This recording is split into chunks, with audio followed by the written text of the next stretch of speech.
देखो बेटा, Bernoulli's theorem बहुत इंपॉर्टेंट पॉइंट में आपको बताया था ना कि इक्वेशन ऑफ कंटिन्यूटी और बर्नौलीज आपस में कनेक्टेड है। इक्वेशन ऑफ कंटिन्यूटी का यूज होता है बर्नौलीज में। बर्नौलीज 5 मार्क्स का क्वेश्चन है, इक्वेशन ऑफ कंटिन्यूटी 2 मार्क्स का। तो अगर आपको बर्नौलीज आए तो आप सबसे पहले उसकी स्टेटमेंट लिखेंगे। Bernoulli's theorem is from law of conservation of energy. Law of conservation energy याद है कि energy can neither be created nor be destroyed, it transform from one form to the other form. Similarly Bernoulli says when liquid is flowing through a pipe of any cross section area, sum of, ध्यान सुनना, sum of pressure energy, potential energy, kinetic energy per unit volume for a non-viscous incompressible fluid always remains constant। 3 energy का सम हमेशा same रहता है। क्या prove करना है आपको? आपको ये प्रूव करना है, बर्नौली आए तो आपको ये प्रूव करना है सम ऑफ प्रेशर एनर्जी, कौन सी energy? Pressure energy, kinetic energy and potential energy. बेटा प्रेशर एनर्जी का ये फॉर्मूला है, काइनेटिक एनर्जी का ये है और पोटेंशियल एनर्जी का ये है। पर यूनिट वॉल्यूम और पर यूनिट मास है, इसलिए इसमें से मास गायब है। आपको ये प्रूव करना है। दिस इज बर्नौलीज थ्योरम का स्टेटमेंट, ठीक है, ये इसका मैथमेटिकल फॉर्म है। अब इसका प्रूफ ध्यान से देखना, आपको दिख गया आप क्या प्रूफ करना है, ठीक है। तो मैं सीधा प्रूफ से स्टार्ट कर रहा हूँ। प्रूफ ये पूरा विजिबल है ऊपर का, ठीक है, ध्यान से सुनना। बेटा ये पाइप है, इसके अलग अलग एरिया ऑफ क्रॉस सेक्शन है। इधर मान लो एरिया A1 है, वेलोसिटी लिक्विड यहां से एंटर कर रहा है लिक्विड और यहां से बाहर निकल रहा है। यहां से वेलोसिटी ऑफ लिक्विड V1 है, area A1, velocity liquid V1 और प्रेशर कितना है P1। यहां से लिक्विड निकल रहा है, उधर वेलोसिटी कितना है V2, प्रेशर क्या है P2, area of cross section क्या है A2। ध्यान से सुनना ताकि पेपर के टाइम पे याद रहे कि क्या करा था, है ना, और दूसरा ना देखना पड़े हमें, है ना। सुनिए जरा ध्यान से, फोकस, क्योंकि डिस्ट्रैक्शन रहती है, ध्यान कहीं और रहता है जब हम पढ़ रहे होते हैं। हमारा ध्यान पूरा बर्नौली के ऊपर, इधर और इधर, है ना। चलिए तो बेटा यहां से लिक्विड एंटर कर रहा है और यहां से बाहर निकल रहा है। हमें स्टार्ट करनी है चेंज इन पोटेंशियल एनर्जी से। Change in potential energy from section A and B। Potential energy का चेंज इन पोटेंशियल एनर्जी। आपको याद है पोटेंशियल एनर्जी का क्या फॉर्मूला होता है? mgh। देख के बताओ इसका पोटेंशियल एनर्जी ज्यादा कि इस एंड का? इस एंड का ज्यादा कि इस एंड का ज्यादा? मास दोनों का सेम है, जहां जितना लिक्विड यहां से एंटर करेगा उतना ही निकलेगा वहां से। मास सेम है दोनों का। पोटेंशियल एनर्जी मास और हाइट दोनों पे डिपेंड कर रहा है जी, तो चलो सेम ही होगा, मास भी सेम है। तो जिसका हाइट ज्यादा होगा उसका पोटेंशियल ज्यादा होगा कि जिसका हाइट कम होगा उसका पोटेंशियल ज्यादा होगा? इसकी हाइट ज्यादा नहीं है तो इसकी पोटेंशियल ज्यादा नहीं होगी। मास तो दोनों का सेम है, तो जिसकी हाइट ज्यादा उसकी पोटेंशियल एनर्जी ज्यादा। किसकी हाइट ज्यादा? सेकंड वाले की हाइट ज्यादा, तो उसकी पोटेंशियल एनर्जी इससे ज्यादा। डैम में पानी हाइट पे रखा जाता है ना, तो पोटेंशियल एनर्जी बढ़ता है ना। तो इसका पोटेंशियल एनर्जी इससे ज्यादा। तो चेंज का मतलब क्या है? बड़ा में से छोटा वाला माइनस कर दो। तो किस में से क्या माइनस करूं? mgh2 में से क्या माइनस करना है? mgh1। This end is at height h1 and this end is at height h2। तो क्या लिखूंगा मैं? mgh2 minus mgh1। ये समझ में आया? ठीक है, इसको छोड़ देते हैं। mg चाहे तो कॉमन ले लो आप, mg कॉमन ले लो, क्या बचेगा? h2 माइनस h1, इसको छोड़ दो। Now change in kinetic energy. Delta के ई। काइनेटिक एनर्जी का फॉर्मूला बोलो, हाफ mv²। बताओ अब इसकी वेलोसिटी ज्यादा कि इसकी वेलोसिटी ज्यादा? ऊपर वाली की इन्होंने बोला वेलोसिटी ज्यादा। क्यों? सही बात बोली, ऊपर की वेलोसिटी ज्यादा है। क्यों?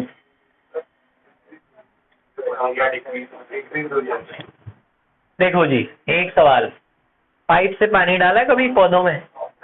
पाइप से पानी डाला है? अगर थोड़ा सा बंद करके डालते हैं तो ज्यादा तेज जाता है कि कम? थोड़ा सा मुंह बंद करके डालते हैं तो ज्यादा डालता है ना।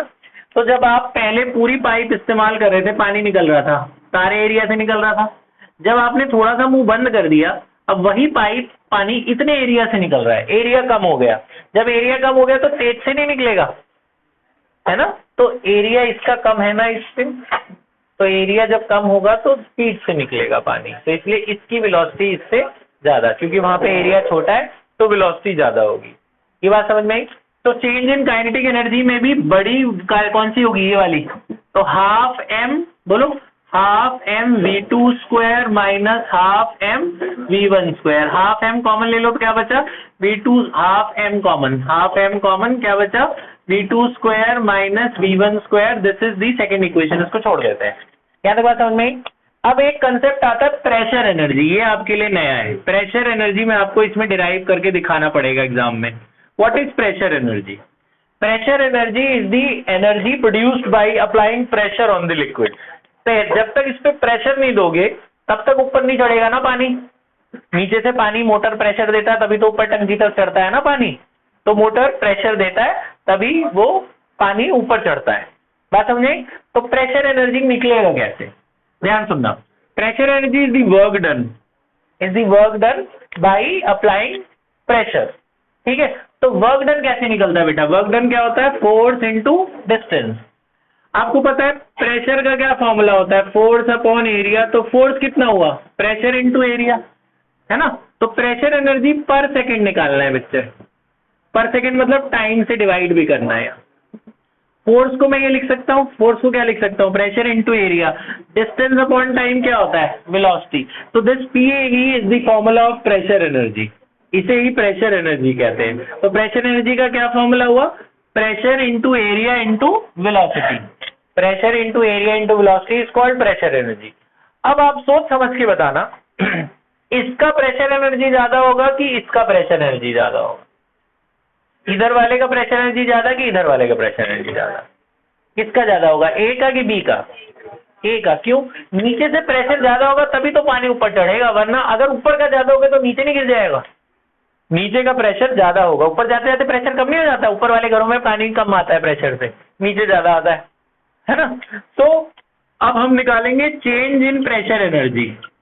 Change in pressure energy, change in pressure energy delta PE, या प्रेशर एनर्जी डेल्टा U ले लेता हूं मैं इसको। PE हम पोटेंशियल एनर्जी डिनोट कर चुके हैं। बताओ चेंज इन प्रेशर एनर्जी कैसे निकलेगा?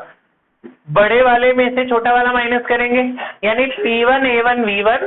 क्या लिखूंगा मैं?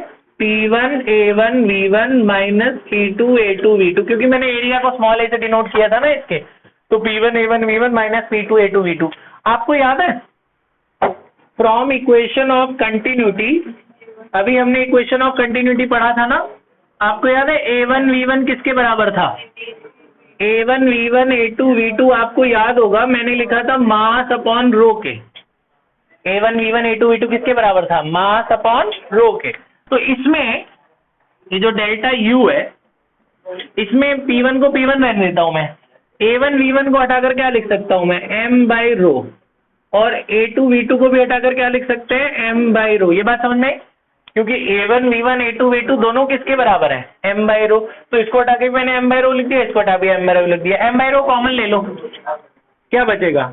P1 minus P2। This is delta U।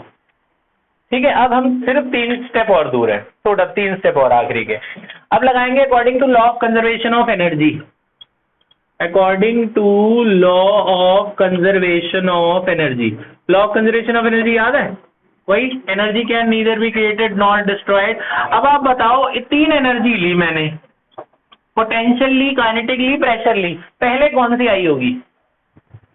पानी को चढ़ाने में पहले प्रेशर आई होगी, उसी की वजह से काइनेटिक आई, उसी की वजह से पानी हाइट पे चढ़ा तो पोटेंशियल आई। तो pressure energy produces both these energies, है ना? तो change in pressure energy word में लिखना, change in pressure energy is equals to change in, word में लिख लोगे, potential energy plus change in kinetic energy. समझे? तो यानी कि जो तीसरी इक्वेशन है डेल्टा U, वो बराबर होगा ना इसके प्लस उसके, है ना? तो चेंज इन प्रेशर एनर्जी यानी delta U is equal to delta PE plus delta KE। तो डेल्टा U का फॉर्मूला डाल दो। क्या फॉर्मूला है? M by rho P1 minus P2। और डेल्टा PE का क्या फॉर्मूला है? देखते रहो, mg, बोलो H2 माइनस H1। और डेल्टा KE कहाँ गया? ये रहा, half m v2 square minus v1 square. अब हम सेकेंड लास्ट स्टेप पे आ गए। यहाँ तक बात समझ में आ गई? अब आप देखो जरा, मास कॉमन है RHS में, तो मास कट गया, ये जितने मास हैं ये कॉमन लेके इधर से कट गए। ठीक है, सेकेंड लास्ट स्टेप खोलो, ब्रैकेट खोलो, ये रो अंदर ले जाओ, क्या होगा बोलो, ब्रैकेट खोलो, क्या होगा, P1 बाई रो, दिख रहा है बेटा ये, P1 by rho, P2 by rho, इधर GH2 GH1, इधर half V2 square half V1 square. अब क्या करना है, 1 वाले एक तरफ ले आना है, 2 वाले एक तरफ ले जाना है। लाओ बोलो क्या होगा। देखो P1 बाई रो मैं यहीं रख रहा हूं क्योंकि 1 वाला है, ये GH1 इधर ले आ रहा हूं, और ये माइनस वाला इधर आ गया हाफ V1 स्क्वायर, और P2 वाले उधर ले जाओ, P2 by rho plus GH2 तो उधर ही है और प्लस हाफ V2 उधर है। देखो इसी के 1 वाले इसी के 2 वाले के बराबर है, तो इसका मतलब ये कांस्टेंट हुआ। याद है अभी थोड़ी देर पहले बताया था A1 V1 अगर A2 V2 के बराबर है यानी A भी कांस्टेंट है ना, तो अगर इसका 1 इसके 2 के बराबर है यानी P by rho plus GH प्लस half V square is equals to constant. तो दिस प्रूव्स, क्लास में लिख देना Bernoulli's theorem, pressure energy, potential energy, kinetic energy per unit mass per second always remains constant. बात समझ में आई? कैसे करना है, पॉज कर दे बेटा, बहुत इंपॉर्टेंट है।